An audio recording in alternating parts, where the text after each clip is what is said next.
Original property అదేవిధంగా ఇంటికి సంబంధించిన డాక్యుమెంట్స్ మిస్ అయితే ఎట్లా ఉంటుందండి, ఎట్లా ఇబ్బంది పడాల్సి? ఎగ్జాక్ట్లీ, మంచి క్వశ్చన్ అడిగారు. అంటే చాలామందికి తెలియని విషయం ఏంటంటే, మీరు అడిగినట్టు ఇంటికి సంబంధించిన పేపర్లు లేదా ప్లాట్కి సంబంధించిన పేపర్లు ఒకవేళ మిస్ అయితే మా పరిస్థితి ఏంటి, ఏం చేయాలా, ఎక్కడ తీసుకోవాలా, ఈ విషయం తెలియని వాళ్ళు చాలామంది ఉన్నారు.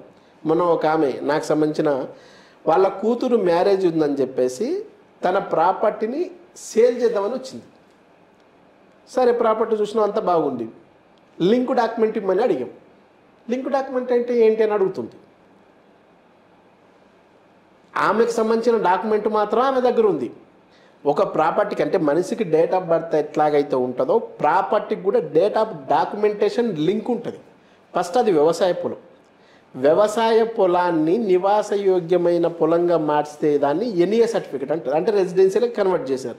కన్వర్ట్ చేసిన దాని తర్వాత ప్లాట్లు వేస్తారు. ఆ ప్లాట్లలో నువ్వు ఒక ప్లాట్ తీసుకున్నావు, నీకు సంబంధించిన ప్రాపర్టీ అది నువ్వు ఫస్ట్ డాక్యుమెంట్ నీదా సెకండ్ డాక్యుమెంటా అంటే నీది సెకండ్ డాక్యుమెంటు లేదా నీది ఫస్ట్ డాక్యుమెంటు. నీ ఫస్ట్ డాక్యుమెంట్ కంటే బిఫోర్ భూమి కదా అది. ఆ భూమి ఎన్ని ఎకరాలు, ఏ సర్వే నంబరు, దీన్ని లింక్ అంటారు. ఈ విషయం తెలియక నా పేరుతో ఉన్నదే నా ప్రాపర్టీ, మిగతా దానికి నాకు సంబంధం లేదనుకొని ఓ రోజు ఇల్లు క్లీన్ చేసే టైంలో ఆమె మొత్తం పేపర్స్ అని పడేసిందట. ఇవన్నీ వెంచర్ బ్రోచర్స్ నాకెందుకు అనుకున్నదట తెలియక. కానీ ఒరిజినల్గా ఏంటంటే అదే లింక్ డాక్యుమెంట్. ఆ లింక్ డాక్యుమెంట్ లేకపోతే ఈ ప్రాపర్టీ ఎవరు కొనరు. సో మరి ఎట్లా సార్, నాకు ఇది తప్ప ఈ ప్రాపర్టీకి సంబంధించిన ఈ తప్ప ఇంక ఏం లేదన్నది ఒకటి. ఒక ఆమె వచ్చింది, అన్ని డాక్యుమెంట్లు పోగొట్టుకున్నది. ఈమె డాక్యుమెంటే కాదు, ఈమెకు సంబంధించిన బిఫోర్ ఉన్న లింక్ పోగొట్టుకున్నది, ఈమె లింక్ కూడా మొత్తం పోగొట్టుకుంది. నా ప్రాపర్టీ పోయింది, ఏం చేయాలి, నా ప్రాపర్టీ ఎంతో కొంతకు తీసుకుంటారు.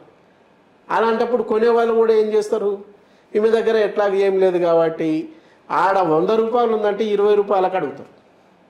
ఈమెకు తెలియక ఎంతో కొంత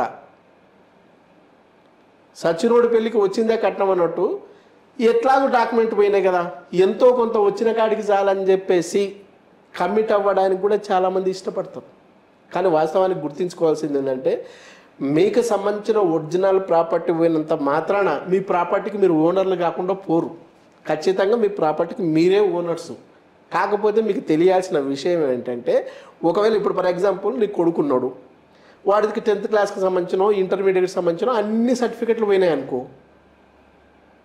అడిగి చదువుకోనట్టు లెక్కన. అంటే డాక్యుమెంట్ పేపర్స్ మామూలుగా అతనికి సంబంధించిన మెమోలో ఇలాంటి సర్టిఫికెట్స్ లేనంత మాత్రం అతను చదువుకోనట్టు కాదు కదా, ఆయన చదువుకున్నట్టే, ఆయనకి ఎలిజిబిలిటీ ఉన్నట్టే. అట్లాగే నువ్వు కూడా రిజిస్ట్రేషన్ చేసుకున్న తర్వాత నీ ప్రాపర్టీ డాక్యుమెంట్స్ పోయినంత మాత్రాన నీకు ప్రాపర్టీ నీది కాకుండా పోదు. కాబట్టి నువ్వేం చేయాలి, అప్పుడు ఎట్లాగైతే 10th క్లాస్ అబ్బాయి ఆయన సర్టిఫికెట్లు పోతే పోలీస్ స్టేషన్కి వెళ్ళి నా సర్టిఫికెట్లు పోయినా అని చెప్పేసి ఎఫ్ఐఆర్ ఎట్లా నమోదు చేసుకుంటారో, మీరు కూడా పోలీస్ స్టేషన్కి వెళ్ళి ఎఫ్ఐఆర్ కాపీ నమోదు చేసుకొని దాని ద్వారా అంతకంటే బిఫోర్లో ఏం చేయాలా, పేపర్లో లాస్ట్ ఆఫ్ మై డాక్యుమెంట్స్ అని పెట్టాలి. దాని ద్వారా పోలీస్ స్టేషన్లో ఎఫ్ఐఆర్ నమోదు చేసుకోండి. ఆ పోలీస్ స్టేషన్ నుంచి తర్వాత ఎస్ఆర్ఓ ఆఫీస్కో ఎంఆర్ఓ ఆఫీస్కో పోయి, సో మా ఒరిజినల్ డాక్యుమెంట్స్ పోయినాయి సార్, దానికి సంబంధించిన ఇవ్వమంటే ఆయన సీసీ కాపీ ఇస్తాడు, సర్టిఫైడ్ కాపీ. సేమ్ ఒరిజినల్కి అయితే ఎంత వాల్యూ ఉంటుందో సీసీ కాపీకి కూడా అంత వాల్యూ ఉంటుంది. సో అప్పుడు మీరు ఖచ్చితంగా ఆ కాపీస్ తీసుకొని దాన్ని మళ్ళీ మీరు రీసేల్ చేసుకోవడానికి కూడా ఈజీగా ఉంటుంది.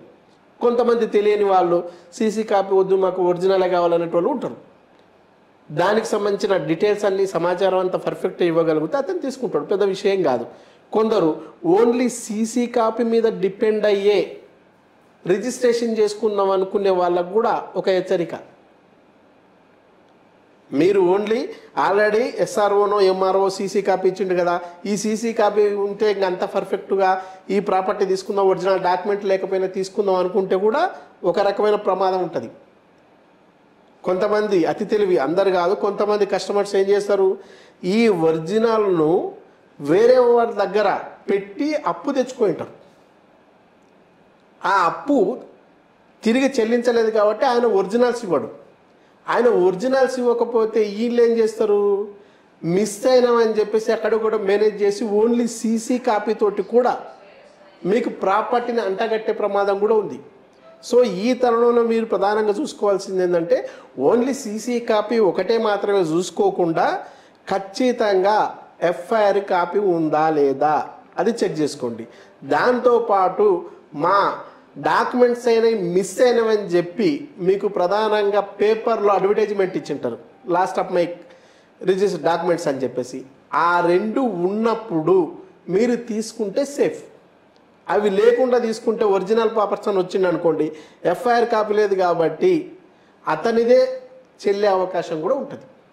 సో ఇట్లా దీని మీద సరైన సమాచారాన్ని మరింత పాలన చేసుకొని మీరు ఉంటే ఒరిజినల్ డాక్యుమెంట్ పైన చింతించాల్సిన అవసరం మీకు ఉంటుంది.